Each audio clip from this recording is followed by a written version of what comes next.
జై కుర్మ, జై బీరప్ప, జై మల్లన్న.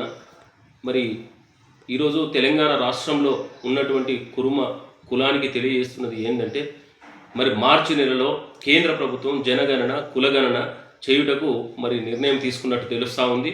మరి రేపు ఒకవేళ కేంద్ర ప్రభుత్వం చేపట్టే కులగణన సర్వే గనక జనగణన సర్వే గనక గ్రామాలలో తెలంగాణ రాష్ట్రంలో మొదలైనట్లయితే మరి ఆ యొక్క సర్వేలో మన కుర్మ కులానికి సంబంధించినటువంటి ప్రజలు అందరూ తమ కులాన్ని కుర్మగా రాసుకోవాలి.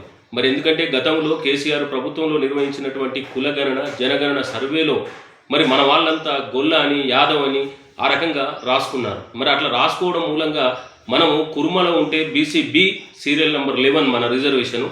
మరి మీరు గొల్ల యాదవ్ కుర్మ యాదవ్ అని రాసినట్లయితే బీసీ డి గ్రూప్లోకి పోయి సీరియల్ నెంబర్ 33లో మన రిజర్వేషన్ అవుతుంది. కనుక దయచేసి మీరు నష్టపోకూడదు. మరి రిజర్వేషన్లు అనేటివి చాలా ముఖ్యం భవిష్యత్ తరాలకు, చదువుకుంటున్నటువంటి పిల్లలకు. మరి వాటిని మనం కోల్పోవాల్సి వస్తుంది.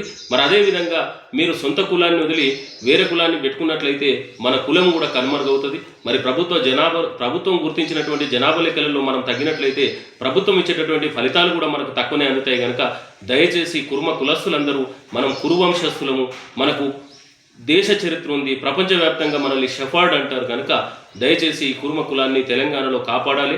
మన కుల బాంధవులందరూ కూడా కుర్మ అని రాసుకోవాలి. జై కుర్మ.